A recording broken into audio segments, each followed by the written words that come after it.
Hello everyone, this is Sanjeev Srivastava and you are watching me on my YouTube channel Physics and Nature। आज आप सभी के लिए मैंने यह YouTube वीडियो बनाया है जिसके अंदर आप प्रकाश का कणिका सिद्धांत जो कि न्यूटन ने दिया, तरंग सिद्धांत हाइगन द्वारा, फिर उसके बाद हाइगन सिद्धांत या हाइगन द्वितीय कणिकाओं का सिद्धांत और क्वांटम सिद्धांत के विषय में यहाँ पर समझेंगे। ये वीडियो आप अंत तक ज़रूर देखिएगा, पूरा वीडियो आप ही के लिए हिंदी में बनाया गया है। तो चलिए दोस्तों शुरू करते हैं। सबसे पहले प्रकाश का कणिका सिद्धांत, जिसे हम Newton's corpuscular theory of light भी कहते हैं। इसके कुछ पॉइंट्स हैं जिसमें है प्रकाश छोटे छोटे कणों से मिलकर बना होता है। इन कणों को उन्होंने कणिकाएँ कहा। कणिकाएँ आकार में बहुत ही सूक्ष्म होती हैं तथा इनका कोई द्रव्यमान नहीं होता, अर्थात ये द्रव्यमान रहित होती हैं, मासलेस कहा जाता है इन्हें। ये कणिकाएँ प्रकाश के स्रोत जैसे सूर्य, लैंप आदि से निकलती है। कोई भी लाइट सोर्स है उससे उन्होंने ये माना कि ये कणिकाएँ निकलती हैं और ये कणिकाएँ सभी संभव दिशाओं में सभी संभव गति से सरल रेखा में गति करती हैं। इनकी गति होने के कारण इनमें गतिज ऊर्जा भी होती है। इनका वेग बहुत अधिक माना गया। यह वेग प्रकाश का वेग यानी 3 × 10⁸ मीटर पर सेकेंड माना। उन्होंने यह भी माना कि सघन माध्यम से जब प्रकाश विरल माध्यम में जाता है तो सघन माध्यम में प्रकाश का वेग अधिक होता है और विरल माध्यम में प्रकाश का वेग कम होता है। फिर से ध्यान दीजिए, प्रकाश का वेग सघन माध्यम में अधिक होता है और विरल माध्यम में कम होता है। ऐसा न्यूटन के कॉर्पस्कुलर थ्योरी में या प्रकाश का कणिका सिद्धांत में माना गया। अलग अलग रंग के कणों का आकार अलग अलग होता है, क्योंकि प्रकाश में अलग अलग रंग होते हैं। 7 अलग अलग रंग देखे हैं आपको पता है। तो उन्होंने माना कि ये रंग अलग अलग रंगों के कणों के कारण होते हैं। इसका लास्ट पॉइंट है, जब प्रकाश मनुष्य की आँख की रेखा रेटिना पर गिरता है तो वस्तु की छवि बनती है, यानी आपको एक सेंसेशन होता है प्रकाश के आपके आँख पर गिरने का। कणिका सिद्धांत की कुछ सफलताएं हैं जो उन्होंने सफलतापूर्वक समझाया, जैसे प्रकाश निर्वात में से होकर कैसे गुजर सकता है, प्रकाश का सीधी रेखाओं में चलना या छाया क्यों बनती है, और प्रकाश में ऊर्जा होना। ये कुछ पॉइंट्स से जो कणिका सिद्धांत द्वारा सफलतम समझाए जा सकें, क्योंकि यह सिद्धांत न्यूटन ने बनाया था और उस वक्त न्यूटोनियन फिजिक्स, जैसे हम क्लासिकल फिजिक्स भी कहते हैं, उसका एक तरीके से बोलबाला था। न्यूटन बहुत बड़े साइंटिस्ट थे, उनकी बात को काटना किसी के बस का इतना आसान नहीं था। लेकिन न्यूटन का जो कणिका सिद्धांत है वो कुछ जगह पर फेल हो गया या नहीं समझा सका, जिसे हम यहाँ पर समझते हैं। तो आते हैं पॉइंट्स पर कि कणिका सिद्धांत कहाँ असफल हुआ या ड्रॉबैक्स ऑफ न्यूटोनियन या न्यूटन्स कॉर्पस्कुलर थ्योरी। पहला तो कणिका सिद्धांत ये नहीं समझा पाया कि प्रकाश की ये कणिकाएँ कुछ सतहों पर आकर्षित होती हैं, यानी यदि किसी चमकीली पारदर्शी सतह पर यदि प्रकाश गिरता है तो यह अंदर प्रवेश कर जाता है। इसकी दिशा बदल जाती है लेकिन यह अंदर प्रवेश कर जाता है, इसे प्रकाश का अपवर्तन कहते हैं। और कुछ पारदर्शी या चमकीली सतह पर यह टकराकर वापस लौट जाता है। उनके अनुसार वापस लौटना प्रतिकर्षण के कारण हो रहा था और अंदर किसी पारदर्शी माध्यम में इन कणिकाओं का प्रवेश करना इसलिए हो रहा था क्योंकि ये कणिकाएँ जो है सतह द्वारा आकर्षित की जाती है। उन्होंने बाद में इसके बारे में ये भी बताया कि इन कणिकाओं के कुछ ध्रुव होते हैं, इन्हीं ध्रुवों के कारण कभी ये आकर्षित होती है और कभी यह प्रतिकर्षित होती है। इसके अलावा प्रकाश की कुछ जुड़ी घटनाएं भी, जैसे व्यतिकरण, विवर्तन इत्यादि, न्यूटन के इस कणिका सिद्धांत द्वारा समझाई नहीं जा सकी। अब इन पॉइंट्स को समझाने के लिए आगे हाइगन्स ने अपना एक तरंग सिद्धांत दिया, जिसके पॉइंट्स जो हैं इस प्रकार हैं। पहला पॉइंट, संपूर्ण अंतरिक्ष में ईथर नामक तरंग माध्यम व्याप्त है। ईथर नामक तरंग माध्यम व्याप्त है जो समांगी तथा द्रव्यमानहीन होता है, जिसकी प्रत्यास्थता अधिक और घनत्व बहुत ही कम होता है। तो उन्होंने माना कि पूरे जितना भी माध्यम है जहाँ पर यह प्रकाश ट्रैवल कर रहा है, संचरित होता है, यह जो माध्यम है कैसा है, होमोजेनियस है, यह समांगीय और मासलेस पार्टिकल से बना हुआ है, जिसका प्रत्यास्थता बहुत अधिक ही है। प्रत्यास्थता बहुत अधिक होती है, इसका मतलब यह है कि ये जो ईथर माध्यम में जो पार्टिकल्स हैं, ये माध्यम के पार्टिकल यदि टकराते भी हैं तो इनकी ऊर्जा में कोई परिवर्तन नहीं होता है। घनत्व तो बहुत ही कम होता है, यानी पार्टिकल जो है दूर दूर है। सेकंड पॉइंट, प्रकाश इस काल्पनिक माध्यम ईथर में तरंगों के रूप में गमन करता है। सेकंड पॉइंट उन्होंने ये माना कि इसमें जो तरंगे हैं, इसमें जो प्रकाश है वो तरंग के रूप में चलता है और इन तरंगों का वेग जो है अत्यधिक होता है, लेकिन यह कांस्टेंट होता है। इसका मान 3 × 10⁸ मीटर पर सेकंड माना गया। यहाँ पर ध्यान देने वाली बात यह है कि उन्होंने जो चौथा पॉइंट माना वो यह है, प्रकाश तरंगे अनुदैर्घ्य होती हैं। ध्यान दीजिए, प्रकाश की तरंगे अनुदैर्घ्य मानी गई हाइगन तरंग सिद्धांत में। और पांचवा पॉइंट है, विभिन्न रंगों के प्रकाश की आवृत्ति भिन्न भिन्न होती है। पांचवा पॉइंट उन्होंने माना कि क्योंकि रंग अलग अलग हैं तो इनकी जो आवृत्तियां हैं, क्योंकि जो तरंग है ये तरंग में हमेशा आवृत्ति होती है, आवृत्ति यानी कंपन, तो अलग अलग रंगों की आवृत्ति या कंपन भी अलग अलग होंगे। तो ये पांचवा पॉइंट था हाइगन तरंग सिद्धांत का। अब आगे का इस पॉइंट को यहाँ पर जो अभी आपके सामने जो स्लाइड जो दिखाई दे रही है, इसमें है तरंगाग्र के प्रकार। तो इसकी ज़रूरत क्यों पड़ी? तो जब हाइगन ने ये तरंग सिद्धांत को डिज़ाइन किया या बनाया या समझाने का प्रयास किया, तो उनको ये समझाना और समझना आवश्यक था कि जब प्रकाश की तरंगें आगे चलती हैं तो वो किस प्रकार से चलती हैं। तो उन्होंने बताया कि प्रकाश की ये जो तरंगें जब आगे चलती हैं, मान लो किसी एक बिंदु से ये निकली और ये सभी दिशाओं में चल रहा है, मान लो सभी दिशाओं में निकला, एक बिंदु स्रोत से प्रकाश जो है सभी दिशाओं में चला। तो चूँकि प्रकाश का वेग तो नियत है, तो यह नियत समय में नियत दूरी तय करेगा। ठीक है, तो यदि नियत दूरी तय कर रहा है और नियत समय लग रहा है, कांस्टेंट समय लग रहा है, क्योंकि वेग जो है वो कैसा है, कांस्टेंट है, तो ये सभी नियत समय पर समान दूरी पर उस बिंदु स्रोत से होंगे दूरी पर। यदि इन सारे पॉइंट्स को जोड़ दिया जाए तो इसे हम कहेंगे तरंगाग्र। तो तरंगाग्र क्या होता है? तरंगाग्र ऐसे बिंदुओं का समूह है जो सभी समान कला में होते हैं। अब समान कला में होते हैं, यहाँ पर तो चूंकि उन्होंने क्या माना है, अनुदैर्घ्य। तरंग कैसी है? अनुदैर्घ्य। तो अनुदैर्घ्य तरंगों में क्या होता है, संपीड़न और विरलन। तो यदि समान दूरी, यदि स्रोत से यदि समान दूरी पर यदि तरंगों को माना जाए तो इन समान दूरी के जितने भी बिंदु होंगे, या तो यहाँ के जो पॉइंट्स है ये कैसे होंगे, या तो संपीड़न की स्थिति में होंगे या विरलन की स्थिति में होंगे, ऐसा उन्होंने माना। ठीक है, अभी इसको आप ध्यान में रखिए। इन सारे जो सिद्धांत जो दिए गए, इनमें धीरे धीरे जो कमियां थी वो दूर की गई। तो किस साइंटिस्ट ने क्या कहा उसे आप ध्यान में रखिए। अब जो तरंगाग्र हैं ये 3 प्रकार के होते हैं। पहला है गोलीय तरंगाग्र। यदि स्रोत बिंदु आकार का है और स्रोत से कम दूरी पर रखा है, पर्दा जो है स्रोत से कम दूरी पर रखा है, यदि स्रोत बिंदु आकार का है और स्रोत से दूरी कम है, तो जहाँ पर भी हम उस तरंगाग्र को प्राप्त कर रहे हैं उसे गोलीय तरंगाग्र कहेंगे। बेलनाकार तरंगाग्र, यदि स्रोत रेखा के रूप में है। अब रेखा के रूप में स्रोत कैसा हो सकता है? जैसे एक ट्यूबलाइट को मान लो वर्टिकली ऊर्ध्वाधर यदि खड़ा कर दिया जाए और इसमें लाइट जला दी जाए, तो इससे जो प्रकाश निकलेगा वो एक बेलनाकार तरंगाग्र के रूप में होगा। ठीक है, तो यदि स्रोत रेखा के रूप में है और स्रोत से कम दूरी पर हम तरंगाग्र को देख रहे हैं, प्राप्त कर रहे हैं, तो ऐसा तरंगाग्र कैसा होगा? बेलनाकार होगा। तरंगाग्र यानी वेव फ्रंट, और वेव फ्रंट यानी वेव जो आगे की तरफ चल रही है, तरंगाग्र यानी तरंग जो अग्र यानी आगे की तरफ चल रही है।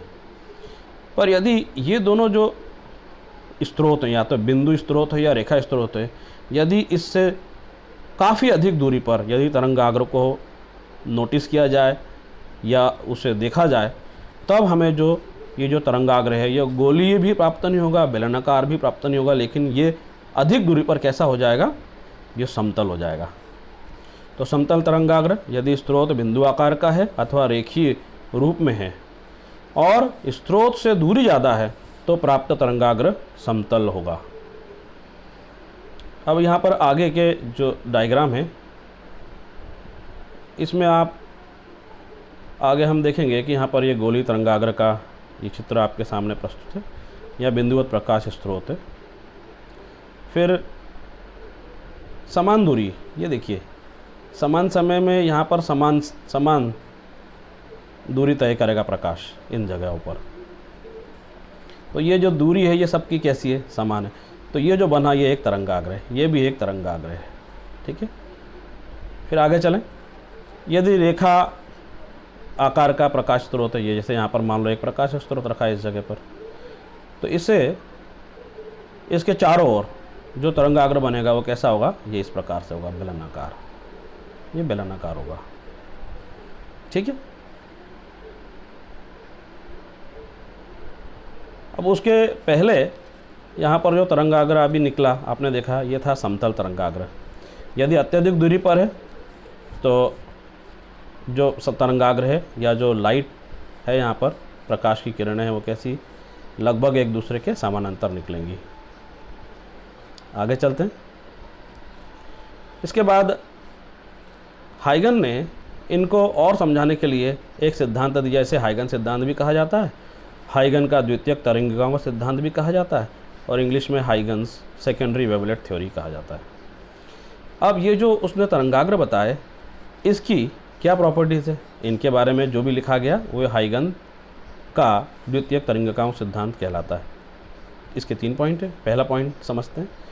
किसी तरंगाग्र पर स्थित प्रत्येक बिंदु तरंग स्रोत की तरह कार्य करता है, जिससे नई तरंगें उत्पन्न होती है। इन तरंगों को द्वितीयक तरंगिकाएं कहते हैं।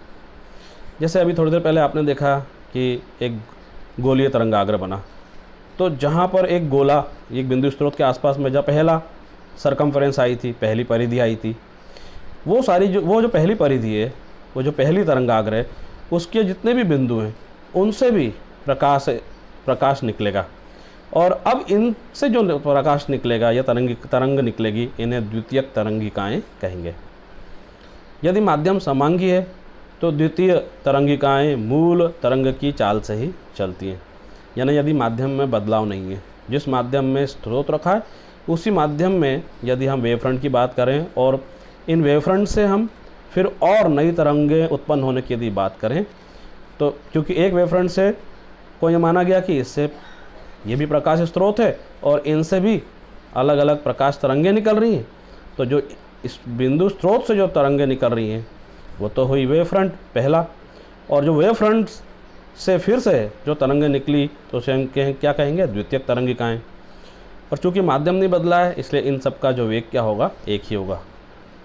थर्ड पॉइंट, किसी भी क्षण इन तरंगिकाओं पर बाहर की ओर खींचा गया उभयनिष्ठ स्पर्श तल उस क्षण नए तरंगाग्र की स्थिति को प्रदर्शित करता है। अब इसका मतलब क्या है? इसका मतलब यह है कि यदि आप गोलीय तरंगाग्र को यदि ध्यान में रखें पहला वाला, तो उसके ऊपर यदि हम ऐसे बहुत सारे बिंदु स्रोत की कल्पना करें, किसके ऊपर, पहले तरंगाग्र पर, तो इससे जो तरंग निकलेगी वो भी कैसे निकलेगी, ऐसी गोल गोल निकलेगी। ठीक है, तो जो मान लो पहले बिंदु से एक गोल तरंग निकली, दूसरे से भी वैसी गोल निकलेगी। अब जो दूसरे से जो निकली तरंगें हैं, इन सारे तरंगों को स्पर्श रेखा करते हुए, है ना, स्पर्श तल को यदि जोड़ें तो एक नया तरंगाग्र बन जाएगा। जो कि आपने गोलीय तरंगाग्र में पहली जो तरंगाग्र देखा, उसके बाद में एक और तरंगाग्र आपको दिख रहा था, तो वहाँ पर नया तरंगाग्र की स्थिति को वो प्रदर्शित करता है। ठीक है, तरंगाग्र या हाइगन का जो तरंग सिद्धांत है, ये पूरा मिलकर था हाइगन का तरंग सिद्धांत। तो इसने ये कहाँ सफल हुआ? हाइगन के तरंग सिद्धांत से परावर्तन का नियम, अपवर्तन के नियम, व्यतिकरण और विवर्तन को तो समझाया जा सका। फिर से ध्यान से सुनिए, परावर्तन, अपवर्तन, विवर्तन और व्यतिकरण को समझाया जा सका, लेकिन ध्रुवण को, प्रकाश के ध्रुवण को नहीं समझाया जा सका। ठीक है, और कुछ पॉइंट्स और हैं जिन्हें हम बाद में डिस्कस करने वाले हैं। तो हम आगे चलते हैं। अब अभी पिछले सिद्धांत जो कि हाइगन ने दिया, इसमें आपने देखा कि उन्होंने प्रकाश को कैसा माना। उन्होंने प्रकाश को माना कि यह अनुदैर्ध्य तरंग है, और उन्होंने माना कि एक ईथर माध्यम है जिसके अंदर ये प्रकाश चलता है। मैक्सवेल ने उसमें करेक्शन किया। मैक्सवेल ने जो सिद्धांत दिया इसका नाम है मैक्सवेल विद्युत चुंबकीय तरंग सिद्धांत, Maxwell's electromagnetic theory of light. अब इसके कुछ पॉइंट्स हैं वो हम देख लेते हैं। मैक्सवेल के विद्युत चुंबकीय तरंग सिद्धांत के अनुसार प्रकाश की तरंगें विद्युत चुंबकीय तरंगें होती हैं, इलेक्ट्रोमैग्नेटिक वेव्स विद्युत चुंबकीय तरंगें, ठीक है। यानी इसमें विद्युत वेक्टर भी होंगे और चुंबकीय वेक्टर भी, चुंबकीय सदिश भी होंगे, और इन्हें संचरण के लिए किसी भी माध्यम की आवश्यकता नहीं होती। इन्हें आगे बढ़ने के लिए, माध्यम में चलने के लिए या आगे चलने के लिए किसी भी माध्यम की आवश्यकता नहीं होती। यानी आगे बढ़ना है, माध्यम हो या नहीं हो, इन्हें किसी भी माध्यम की आवश्यकता नहीं होती। यह विद्युत चुंबकीय तरंगें विद्युत सदिश और चुंबकीय सदिश के कंपनों से निर्मित होती है। अब इसका कैसे है, जैसे मान लो प्रकाश की तरंग आगे चल रही है, इस प्रकार चल रही है, तो ये प्रकाश की तरंग यदि आगे चल रही है और यदि अंगूठा यदि इलेक्ट्रिक वेक्टर दिखाए तो जो मध्यमा है वो मैग्नेटिक वेक्टर है, चुंबकीय क्षेत्र, और ये जो दिशा है ये तरंग संचरण की दिशा होगी। यानी इंडेक्स फिंगर जो है तरंग संचरण की दिशा यहाँ पर दिखाएगी। तो प्रकाश तरंग में विद्युत सदिश और चुंबकीय सदिश परस्पर लंबवत होते हैं तथा प्रकाश संचरण की दिशा के लंबवत तलों में कंपन करते हैं। प्रकाश तरंगों का प्रकाशीय प्रभाव विद्युत क्षेत्र के कंपनों के कारण होता है। फिर से ध्यान दीजिए, मैक्सवेल ने माना कि प्रकाश तरंगों का जो प्रकाशीय प्रभाव, यानी उसमें जो लाइट या जो प्रकाश आपको दिखाई देता है, ये इलेक्ट्रिक वेक्टर या विद्युत, उसमें विद्युत सदिश जो है उसके कंपनों के कारण होता है। जब मैक्सवेल ने यह सिद्धांत दिया, इसके बाद प्रकाश को अनुप्रस्थ माना गया, और अनुप्रस्थ मानते हुए प्रकाश के ध्रुवण को समझाया जा सका। इसके बाद एक फिनोमेनन और था जिसे प्रकाश विद्युत प्रभाव कहा गया या कॉम्पटन प्रभाव कहा गया। अब इसको समझाना इन सारी थ्योरीज के आधार पर संभव नहीं था। अभी तक प्लांक का क्वांटम सिद्धांत के पहले तक की जो थ्योरी आपने पढ़ी, ये सारी क्लासिकल फिजिक्स में आती है या न्यूटोनियन फिजिक्स के अंतर्गत आती है, यानी इसे हम पुराना भौतिक शास्त्र या ओल्ड फिजिक्स कहेंगे। लेकिन अभी तक आपने देखा कि न्यूटन ने कहा कि यह कणों से मिलकर बना है, हाइगन ने कहा यह तरंग से मिलकर बना है, और फिर से प्लांक ने फिर बताया कि जो प्रकाश है ये छोटे छोटे ऊर्जा के बंडलों से मिलकर बना हुआ है। इन छोटे छोटे बंडलों को उसने क्वांटम नाम दिया, क्वांटा कहा, और इनकी ऊर्जा उसने बताई कि यह एक सूत्र द्वारा दी जा सकती है, E बराबर h न्यू।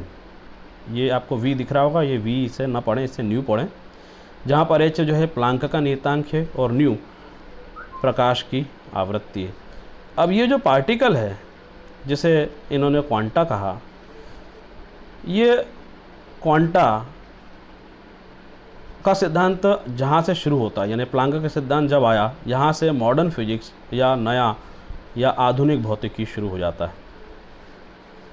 तो यहाँ पर ये सिद्धांत क्यों आया? ये प्रकाश विद्युत प्रभाव और कॉम्पटन प्रभाव या ब्लैक बॉडी रेडिएशन, ये कुछ ऐसे इफेक्ट थे जिसे पुरानी थ्योरीज के आधार पर समझाना संभव नहीं था। और यह इसलिए भी संभव नहीं था क्योंकि यदि प्रकाश विद्युत प्रभाव की बात करें तो जब धातु की सतह पर प्रकाश टकराता है तो एक तरफ से तो प्रकाश यानी ऊर्जा आकर टकरा रही है, और दूसरी तरफ जो है मटेरियल निकल रहा है यानी इलेक्ट्रॉन निकल रहा है। तो इसके पहले तक क्या होता था, यदि प्रकाश किसी सतह पर टकराता था तो टकराने के बाद में प्रकाश ही निकलता था, या यदि किसी सतह पर यदि कण टकराए तो कण टकरा के जब वापस जाएगा तो कण ही निकलेगा।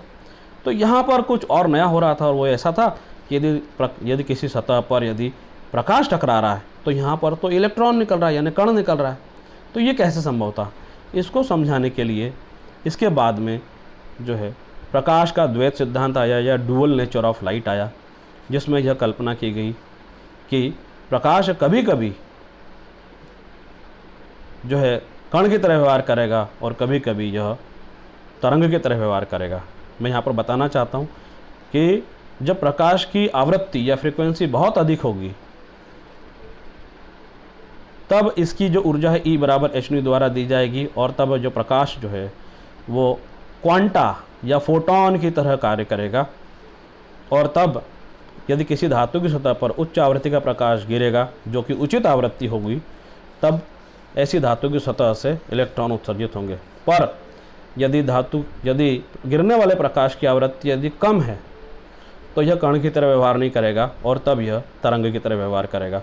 तो ये जो सिद्धांत है ये डुअल नेचर ऑफ लाइट या प्रकाश का द्वैत सिद्धांत कहलाता है। Thank you. ये अभी तक का जो प्रकाश का जो नेचर है या नेचर ऑफ लाइट है, इस पर मैंने आप लोगों के लिए वीडियो डिज़ाइन किया। यदि आपको पसंद आया हो तो इसे ज़रूर लाइक करें, सब्सक्राइब करें, शेयर करें। एक लास्ट स्लाइड मैंने इसमें और दी है, यह सहयोग के विषय में है। यदि आपको लगता है कि पढ़ने लिखने में थोड़ी या याद करने में आपको तकलीफ़ होती है, आसानी से याद नहीं होता है, थोड़ा तकलीफ़ जाती है, तो ये एक सहयोगा की वेबसाइट है। एक टोल फ्री नंबर भी इसमें दिया